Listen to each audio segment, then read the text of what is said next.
my video on Gordon Ramsay and his World Cup ad got a fair bit of traction, and also the short on it. And I got this piece of advice basically for content creation, that if you have a topic that does well, just grind it out, but like rephrase it and like give all your other thoughts about it. So here it is. It's not going to be the same video, don't worry. It's like more specifically about, obviously, as the title says, why I think Uber and the other food delivery systems are a little bit scammy. But let's get right into it.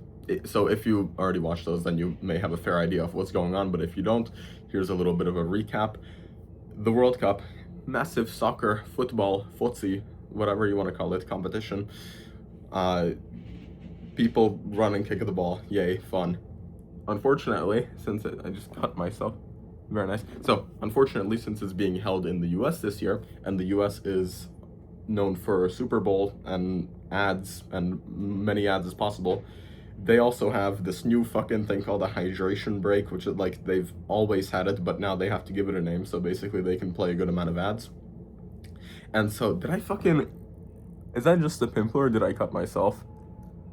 Should have put on aftershave, fuck me. Anyways, so now they have a bunch of ads, more than they used to, because yay America. Cool. One of these ads is Gordon Ramsay, one of the greatest chefs, I think the GOAT of cooking. Many people will dispute and say like, no, Joël Robuchon is actually the GOAT of cooking, and if you disagree with me, you are retarded. You can have that opinion, fair. Gordon Ramsay is who got me into cooking. I adore his content, except this fucking ad. Essentially, the premise of the ad, and I'll go over it really quickly so it's not complete copy-paste of the last video, is he fucking goes in with the bag to someone cooking. This is a really good angle for... Guys, I'm not flexing, by the way. He goes into the... No, so he goes into the house, and there's a guy at the table, like, preparing something. He's like, who would cook at a time like this, you donut? Or something. And then you're like, fuck it. That's not a high-effort impression. It's just, you know... Then he hands in the bag, and then, yay. And then the message is, it's the football season, it's the soccer season, the World Cup. Why would you cook at the World Cup? You're gay if you cook at the World Cup. Cool. Except this goes against everything that my guy Gordon Ramsay has ever stood for and ever done. He vehemently displays a distaste for like these, basically anything that isn't cooking at home.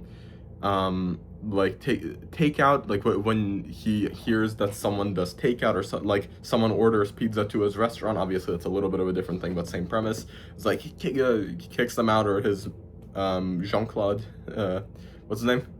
I think his name is Jean-Claude, the waiter, the head waiter. Basically, he kicks them out. He doesn't like food delivery, I don't think, because of the reasons that I'm gonna say here, but so he's fucking still advertising for them. This is very, very unfortunate.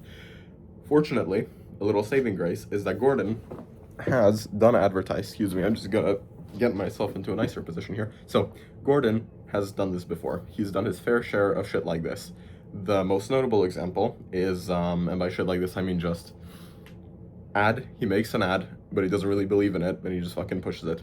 The main reason for this is he needs the money to set up his restaurants. Right now, he has all the money in the fucking world. His net worth was like 200 million the last time I checked. I don't know why he took this ad.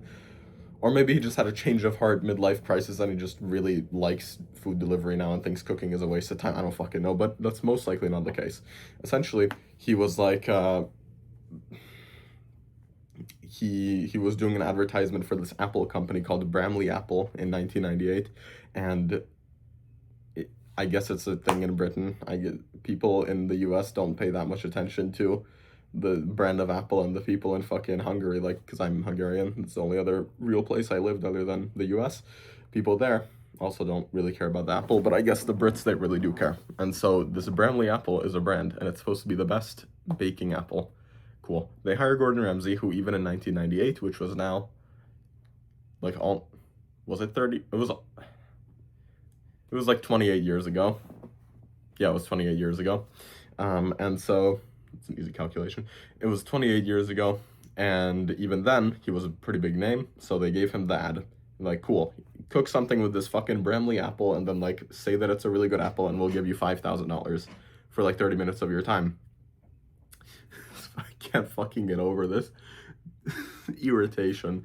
Anyways, on TikTok, on TikTok they actually like blur out your face. Like try uploading a TikTok video from the app and not from your camera roll, and they'll blur out your face. Like they'll give you less like spots and acne and whatever. And mine isn't actually like atrocious at all right now. It used to be way worse, but they blur out all these little spots. It's really like disingenuous. Hence why this is on YouTube. So basically, they gave him the money. It was fucking 5K. Cool.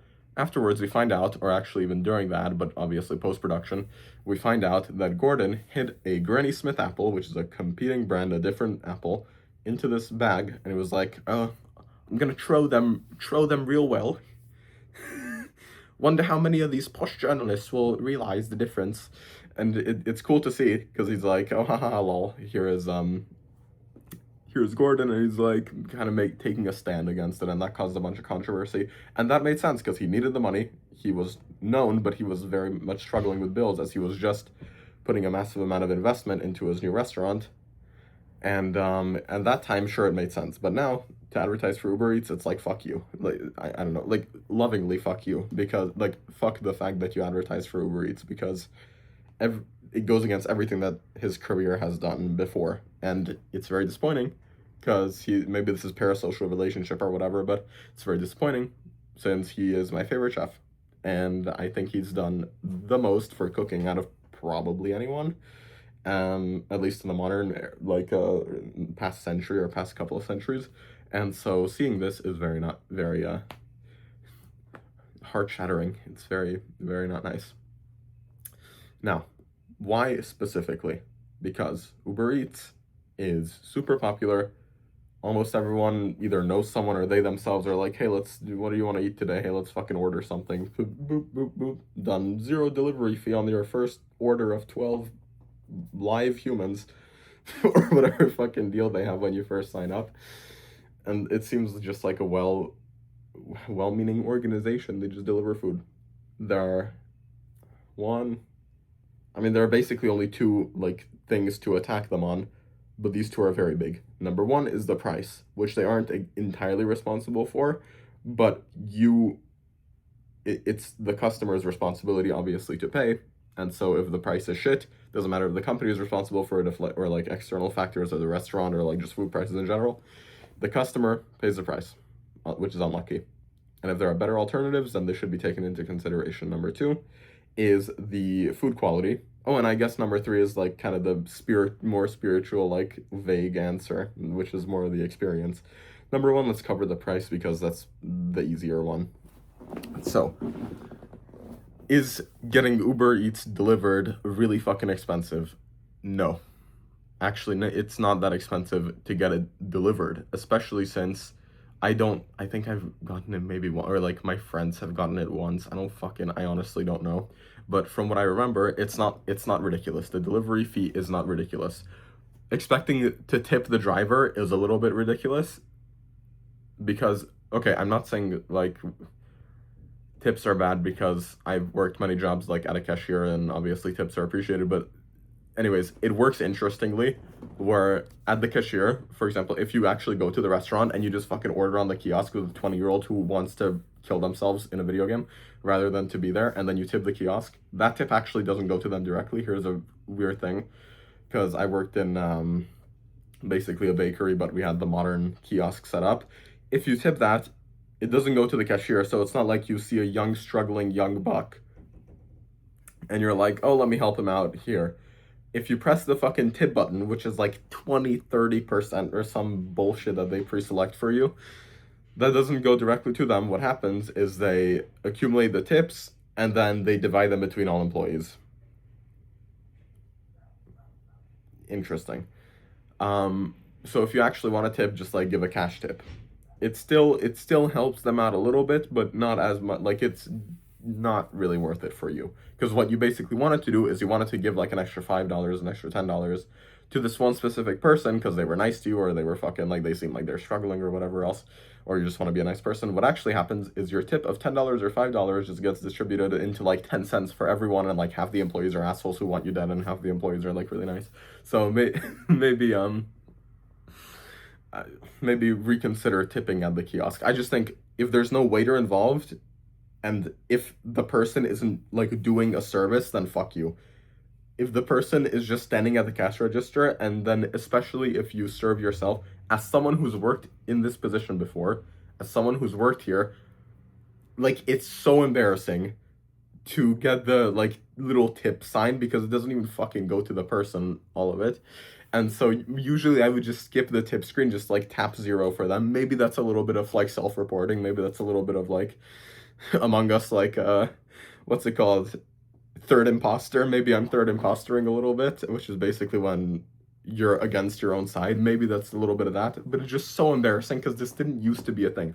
The whole point of fast food and like things where it's relatively self-service is that it's fast and you don't get a whole waiter experience because the tip is for the waiter. The tip is because the waiter gets paid fucking $2 an hour. He gets beaten vigorously by the chef. You're like, oh, I want to make your life a little bit better. Here's a $5 bill. Here's a $10 bill. And then you do that for like a bunch of covers, a bunch of tables, a bunch of people over the night. Then the waiter makes an extra good bit of salary.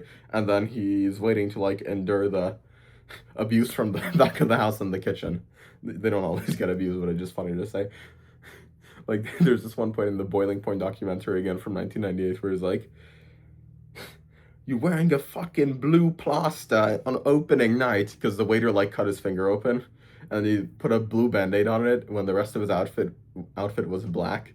And Gordon was like, "This fucking idiot wearing a blue plaster," and it's just he got really angry over it. Anyway, so tips are for waiters and for like people who do you a cool service. And they should not be asked for. The gratuity system, when it calculates it instantly on the bill, yeah, it makes a little bit of sense now for the modern day because people can't do math without calculators. It makes a little bit of sense, but whew, man, this culture of like, here's a screen. Sometimes, because living in Los Angeles is especially good, because this city is beyond, not beyond saving, nothing's beyond saving, but like it's pretty close to it. So there's no fucking waiter there's literally no human interaction whatsoever. It's just the screen, and then you tip the screen. Like who is the tip going to? Like I said, we know who the tip is going to. They just distribute it evenly across the employees, but it's like, man, the meaning of fucking tips is gotten blown out of proportion. So, anyways, where were we? The price of the Uber Eats. The price of delivery itself is actually not awful. It's just, and you can get promo codes for it off, and I'm sure they have like some subscription model or something. But it's the tips that really get you with the price. So if the Uber itself isn't super expensive, then why is price an issue? Because you order from restaurants. Sometimes they're like ghost kitchens, like Mr. Beast Burger, and you can fucking get away with it, but they probably grind up their like failed contestants from the Squid Game into the into the food. So I don't know about Mr. Beast Burger. Jokes aside, it was pretty good. I've had it a few times. But basically, if you are ordering from a restaurant, then you're gonna suffer from a little something called inflation. Restaurant prices are fucking abysmal nowadays. You basically can't get a full meal. Okay, if you have an appetizer, a main course, and a drink, say goodbye to your wallet. Even if you get just the main course and like maybe a combo that includes the drink. There's this one restaurant that's like, hey, here's $17.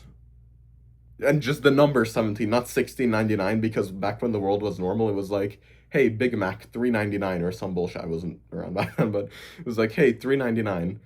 Now it's just the number 17. Like you can imagine for a burger, it would be just the number 17, and it says fries, 6, drink, 4. So it's like $30 with tax, and God forbid you tip the kiosk for a burger, fries, and a drink. Please end yourself instantly. Again, in Roblox, no, I'm not inciting to violence. But I'm making fair criticism of the fuckers who made this be the case on whatever inflation. So, now that the restaurants are expensive, the Uber Eats is going to be very expensive by default, even if the fees they tack onto it aren't too much. It's going to be very, very expensive by default. You can make the argument that, okay, so then how is it different at all from just eating out, like, then are you just going to condemn the entire restaurant industry? In a way, kind of. Here, where everything is super expensive, in a way, kind of. Yeah, it's all gone to shit, and the, like, hospitality aspect of it is just gone completely. But that's another critique. The hospitality aspect is just gone completely. When you go to a restaurant, like, half of it is the environment, the atmosphere, the fucking, I don't know, manager or the owner comes out to greet you like, hey, how is it going? He has a nice, funny accent. He smells a little bit like garlic. Like, it's part of the, like, it's fun. It's a part of the experience. When you Uber Eats, it's just gonna be the driver who drove in from fucking Estonia, who flew in from Estonia yesterday.